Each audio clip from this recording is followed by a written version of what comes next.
في النار.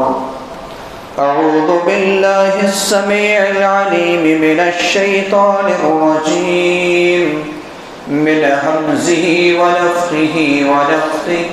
بسم الله الرحمن الرحيم. إنا أنزلناه في ليلة القدر وما أدراك ما ليلة القدر. ليلة القدر خير من 1000 شهر.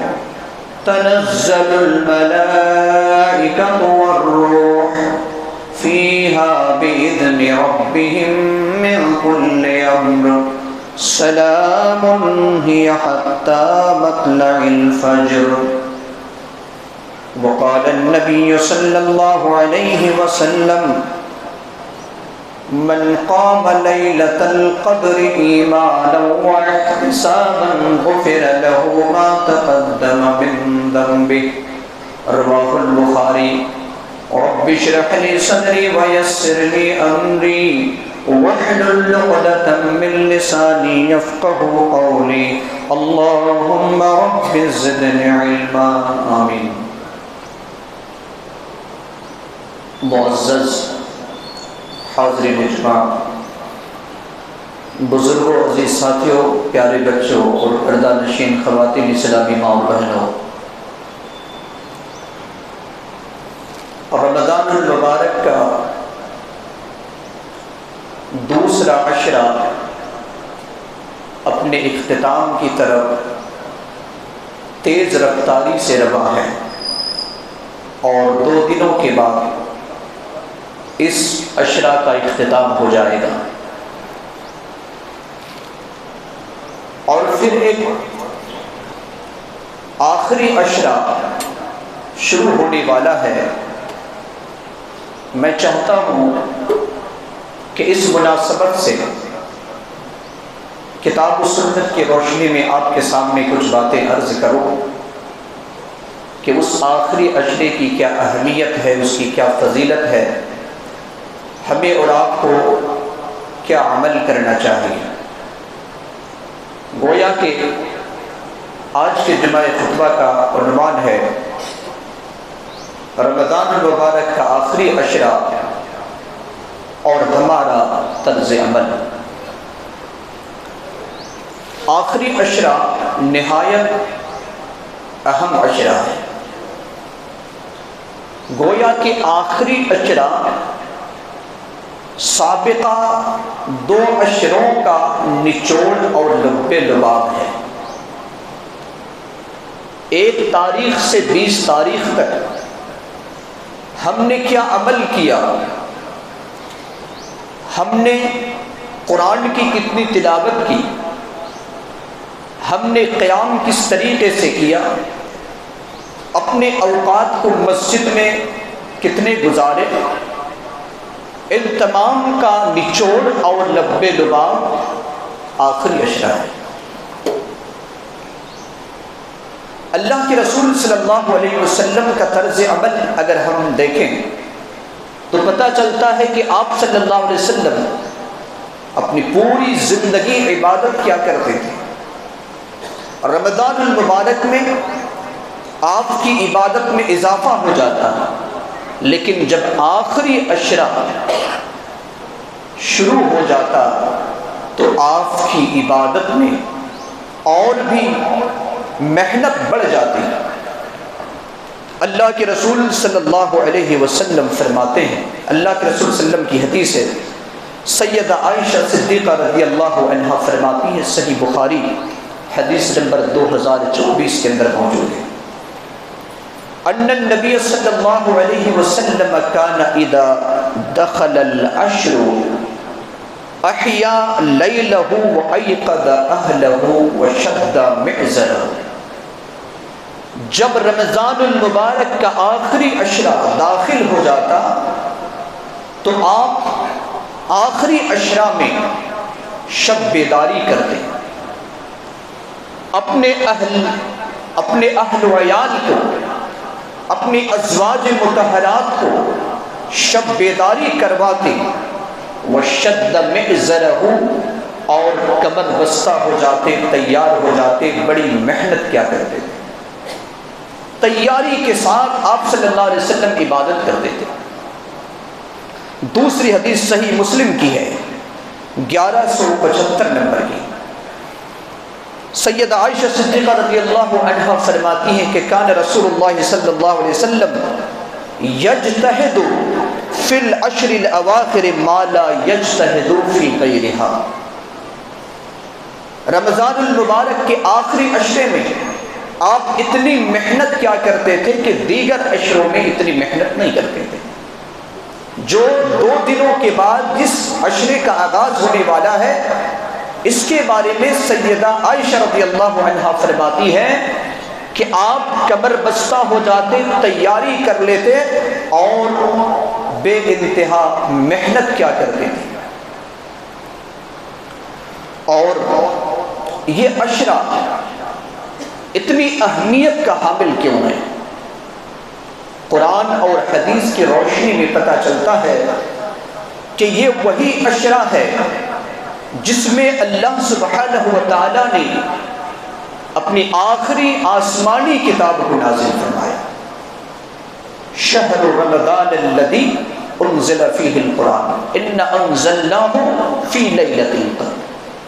دوسری بات کہ اس آخری عشرے میں، بالخصوص آخری عشرے کے طاق راتوں میں، ایک ایسی رات بھی ہے جو 1000 مہینوں کی راتوں سے افضل ہے۔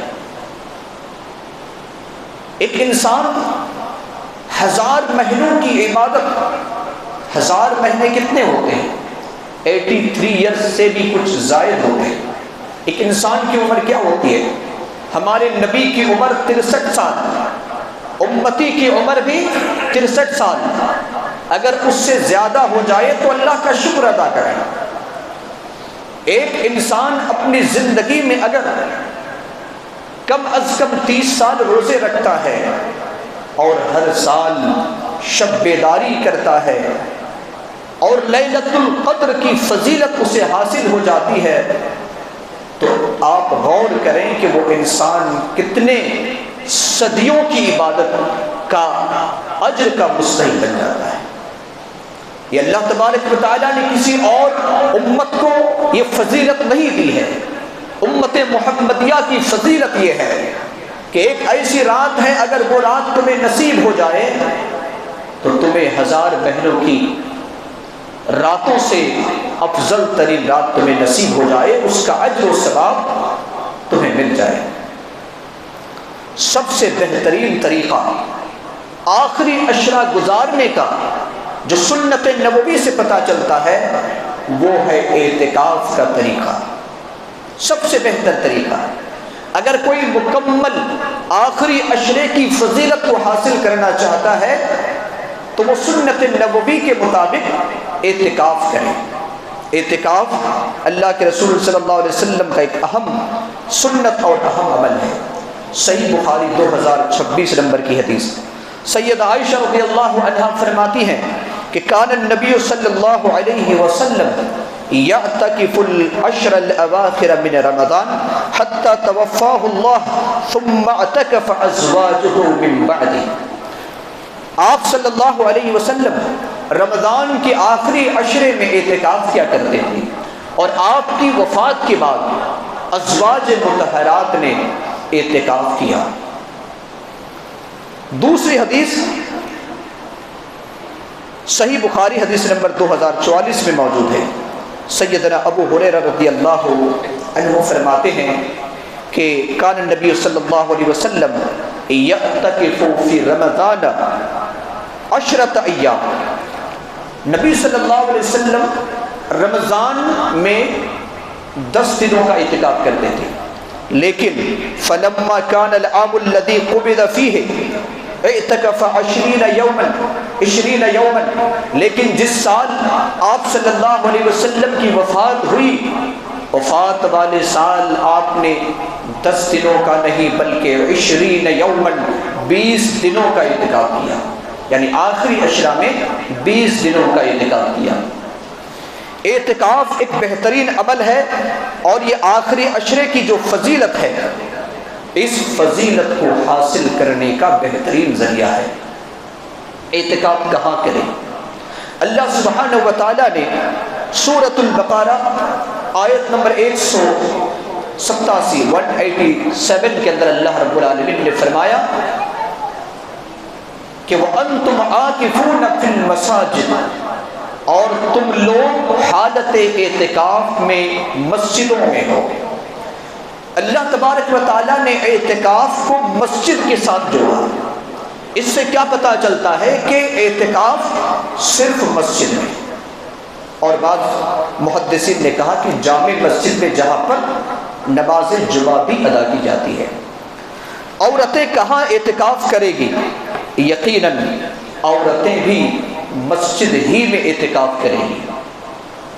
اللہ کے رسول صلی اللہ علیہ وسلم کی کوئی ایسی حدیث ثابت نہیں ہے کہ نبی صلی اللہ علیہ وسلم نے کہا کہ اپنے گھروں میں جا کر عورتیں اعتکاف کریں۔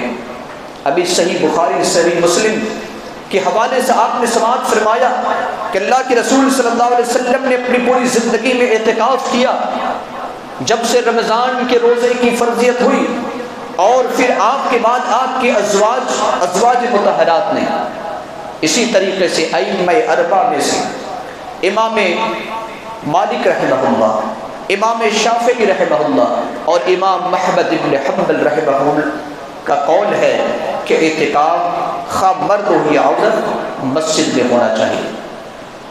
امام ابو حنیفہ رحمہ اللہ کی طرف یہ قول منسوخ کیا گیا کہ ان کا قول ہے کہ عورتیں اپنے گھروں میں اعتکاف کریں گی، لیکن احناف کے بھی بہت سارے علماء امام ابو حنیفہ رحمہ اللہ کی اس فتوے کے خلاف ہیں، کیونکہ نص موجود ہے، قرآن کی آیت موجود ہے، نبی صلی اللہ علیہ وسلم کے ازواج کا طریقہ موجود ہے، آپ کے بعد صحابیات کا طریقہ موجود ہے۔ لہٰذا جب نص موجود ہے، کتاب و سنت موجود ہے، تو پھر ہم کسی کے قول پر کیوں عمل کریں؟ لہٰذا مسجدوں میں اعتکاف کریں گی خواتین اسلام کی۔ اگر مسجد میں انتظام نہیں ہے تو وہ اعتکاف نہیں کرے گی۔ اور کیوں مسجد میں انتظام نہیں کیا جاتا؟ جن مسجدوں میں کروڑوں روپے خرچ کیے جاتے ہیں، مہنگے سے مہنگے ٹائلز لگائے جاتے ہیں، اے سی اور کولر کا استعمال کیا جاتا ہے، ان مسجدوں میں عورتوں کا کیوں انتظام نہیں کیا جاتا؟ عہد رسالت میں کچی مسجدیں ہوا کرتی تھی، ان میں بھی عورتوں کے لیے، مسلم عورتوں کے لیے انتظام کیا جاتا تھا۔ آج تو اللہ رب العالمین نے اتنی وسعت دی ہے، اتنی فراوانی دی ہے، پیسوں کے انبار اللہ رب العالمین نے عطا کیے ہیں، تو پھر کیوں انتظام نہیں کیے جاتے؟ کوئی عذر بھی نہیں ہے۔ جو اعتکاف کریں گے ان کے لیے سنت کیا ہے؟ سیدہ عائشہ صدیقہ رضی اللہ تعالی عنہا فرماتی ہیں، سنن ابو داؤد حدیث نمبر 2473، السنت علی المعتکف، اعتکاف کرنے والوں پر یہ سنت ہے، اللہ یعود مریضا، مریض بیمار آدمی کی عیادت نہیں کرے گا، ولا یشہد جنازۃ، جنازہ میں شریک نہیں ہوگا، ولا یمس امرأۃ، اپنی عورت کو ہاتھ نہیں لگائے گا، ولا یباشرہا، اور نہ ہی اس سے مباشرت کرے گا، ولا یخرج لحاجۃ، اور نہ ہی کسی کام کے لیے وہ نکلے گا، الا لما لا بد منہ، مگر جو کام ضروری ہو۔ مثال کے طور پر اسے غسل کرنے کی ضرورت ہو، مسجد میں انتظام نہیں ہے، قضاء حاجت کی ضرورت ہے، مسجد میں انتظام نہیں ہے، گھر سے کھانا لانے والا نہیں ہے، تو جو ضروری ہے ان کاموں کے لیے وہ بندہ نکل سکتا ہے، اس کے علاوہ مسجد سے نہیں نکلے گا۔ حالت اعتکاف میں رہ کر ایک انسان فرائض کے ساتھ سنت مؤکدہ، نوافل، توبہ، دعا، ذکر و اذکار اور تسبیحات کے کلمات کو ادا کرے گا۔ ایسا نہیں کہ 8-10 آدمی مل کر کے ایک گروپ بنا لیے اور دنیا کی باتیں شروع کر دیں، نہیں، یہ جائز اور درست نہیں ہے اعتکاف کرنے والوں کے لیے کہ وہ مسجد میں رہ کر دنیا کی باتوں میں اور بالخصوص حالت اعتکاف میں کریں، بلکہ نبی صلی اللہ علیہ وسلم صرف نماز کے لیے نکلتے تھے، نماز ادا کرتے تھے۔ اگر کوئی باتیں صحابہ اکرام شریعت کے خلاف کرتے یا آپ صلی اللہ علیہ وسلم دیکھتے تو آپ اس کی تاکید کرتے تھے، یعنی بھلائی کا حکم کرتے تھے، برائی سے روکتے تھے۔ یہ نبی صلی اللہ علیہ وسلم کا طریقہ تھا۔ اسی طریقے سے ہمارے لیے جو اعتکاف نہیں کریں گے ان کے لیے بھی یہ ذمہ داری ہے کہ کم از کم جو طاق راتیں ہیں یا آخری عشرہ کے جو 10 یا 9 راتیں ہیں، ان راتوں میں قیام اللیل کا اہتمام کریں، نماز تہجد یا نماز تراویح کا اہتمام کریں۔ جو نماز تہجد وہی نماز تراویح بھی ہے، الگ نماز نہیں ہے، تو اس نماز کا خصوصی اہتمام کریں اور کوشش کریں کہ امام کے ساتھ پڑھیں۔ اللہ رب العالمین نے جہاں قیام اللیل مومنوں کی امتیازی خصوصیات کا ذکر کیا ہے کہ اللہ کے خاص بندے کون ہیں، تو اللہ تبارک و تعالیٰ نے کئی جگہوں پر رات کے قیام کا ذکر کیا ہے۔ مثال کے طور پر سورہ فرقان آیت نمبر 63، 64، 65، 66 آپ پڑھنے عباد الرحمن کا ذکر کرتے ہوئے اللہ رب العالمین نے فرمایا وَالَّذِينَ يَبِيتُونَ لِرَبِّهِمْ سُجَّدًا وَقِيَامًا، رحمان کے خاص بندے وہ ہیں جو حالت قیام اور حالت سجود میں اپنی رات کو گزارتے ہیں۔ حالت قیام اور حالت سجود میں، قیام میں قرآن کی تلاوت کی جاتی ہے، حالت سجود میں دعا کا اہتمام کیا جاتا ہے۔ اللہ تبارک و تعالیٰ نے سورہ زاریات آیت نمبر 17 اور 18 کے اندر ارشاد فرمایا كَانُوا قَلِيلًا مِّنَ اللَّيْلِ مَا يَهْجَعُونَ وَبِالْأَسْحَارِ هُمْ يَسْتَغْفِرُونَ، اور متقی بندے وہ ہیں جو رات میں بہت ہی کم سوتے ہیں اور سحر کے وقت استغفار کرتے ہیں، اللہ سے معافی مانگتے ہیں۔ اللہ تبارک و تعالیٰ نے سورہ سجدہ کی آیت نمبر 16 اور 17 کے اندر ارشاد فرمایا تَتَجَافَى جُنُوبُهُمْ عَنِ الْمَضَاجِعِ يَدْعُونَ رَبَّهُمْ خَوْفًا وَطَمَعًا وَمِمَّا رَزَقْنَاهُمْ يُنْفِقُونَ۔ تَتَجَافَى جُنُوبُهُمْ عَنِ الْمَضَاجِعِ، ان کے خوابگاہ بستر سے ان کے پہلو الگ رہتے ہیں۔ پہلو کہاں؟ بستر سے الگ۔ پھر کیا کرتے ہیں؟ بستر سے جب الگ رہیں گے تو کیا کریں گے؟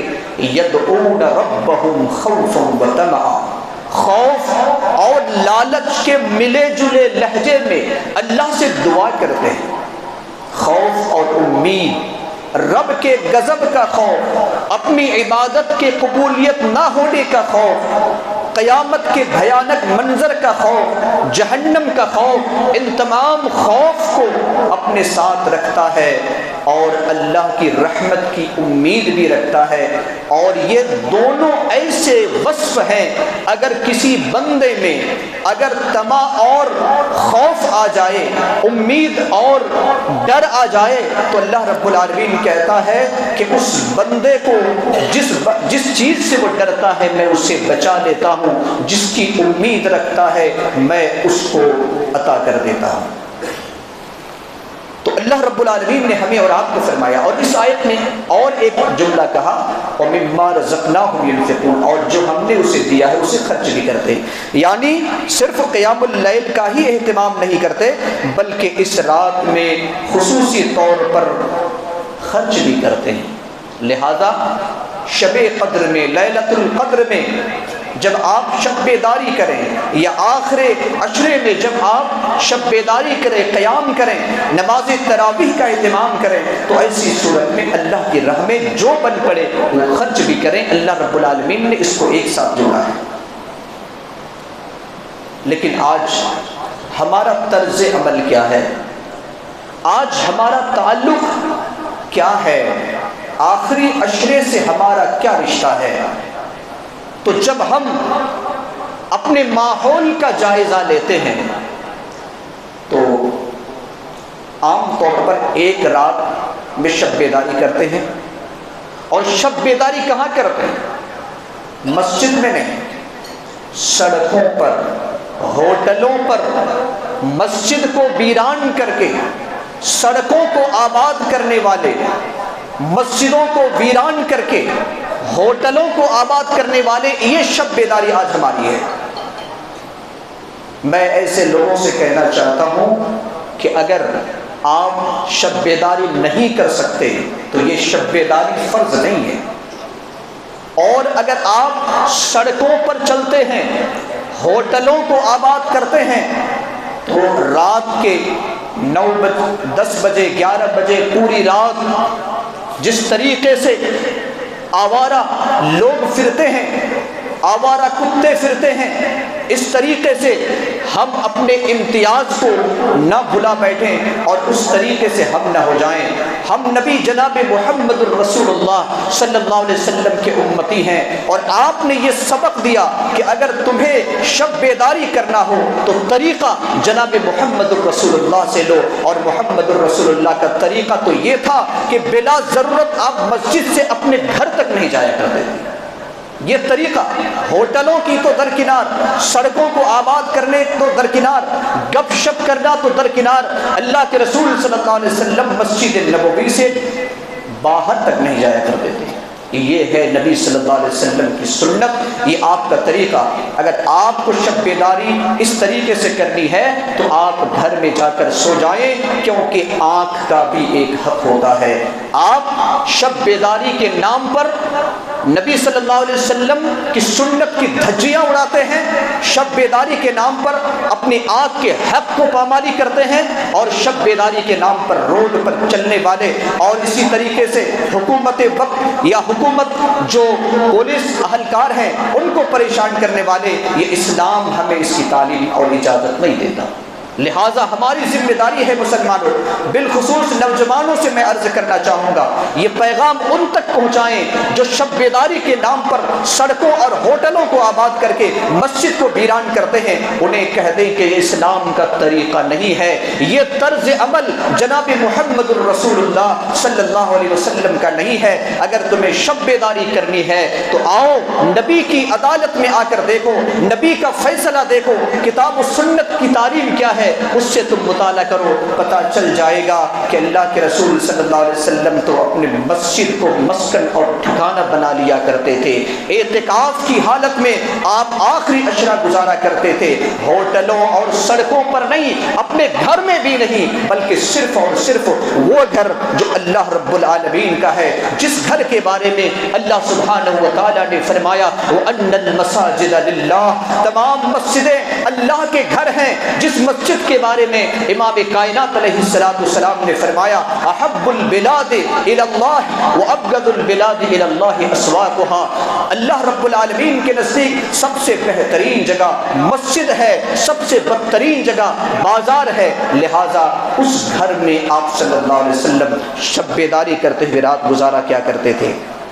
مسلمانوں، اس رات میں، اس رات کو اللہ رب العالمین نے مخفی رکھا، اس کی فضیلت کو تو واضح کیا کہ لیلۃ القدر خیر من الف شہر، 1000 مہینوں کی راتوں سے افضل ہے.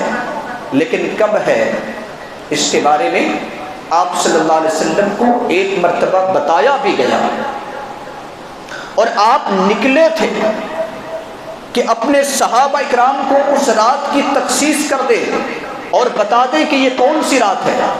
لیکن جب نکلے آپس میں 2 لوگ لڑ رہے تھے، آپ صلی اللہ علیہ وسلم ان کو ملانے لگے، جھگڑے سے روکنے لگے، جس کی وجہ سے آپ اس بات کو بھول گئے کہ اللہ رب العالمین نے آپ صلی اللہ علیہ وسلم پر وہ کون سی رات کی تخصیص کی تھی.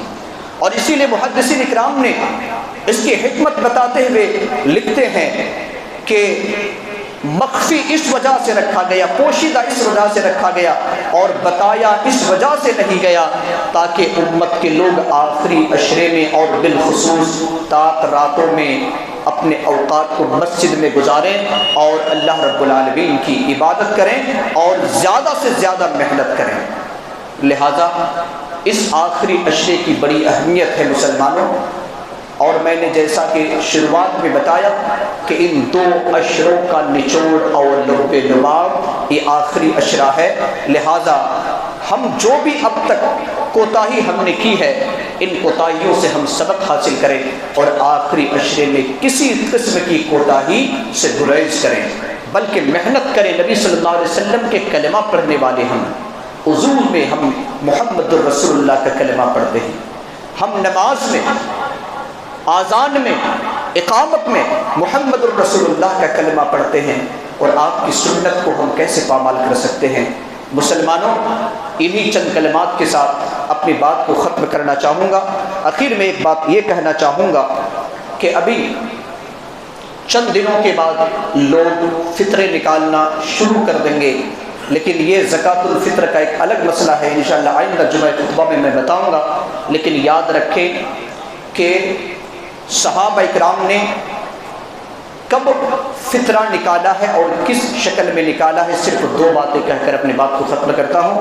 پہلی بات یہ ہے کہ صحابہ اکرام نے جن سے تام سے نکالا ہے، کھانا سے نکالا ہے، چاہے وہ گیہوں ہو، چاول ہو، یا باجرہ ہو، یا کھجور ہو، یا کشمش ہو، ان سے آپ صلی اللہ علیہ وسلم نے اور صحابہ اکرام نے نکالا ہے۔ لہٰذا جس ملک کے لیے جہاں کا کام ہے جن سے تام سے نکالے، قیمت نہ نکالے، یہ نبی کی سنت ہے ہی نہیں۔ دوسری بات کہ آپ کب نکالیں، سب سے بہتر طریقہ یہ ہے کہ جب آپ عید الفطر یعنی شوال کا چاند دیکھ لیں، یہ سب سے بہتر طریقہ ہے نکالنے کا۔ چاند دیکھنے سے لے کر عید الفطر کی نماز ادا کرنے سے پہلے تک، یعنی نکلنے سے پہلے تک نکال لیں۔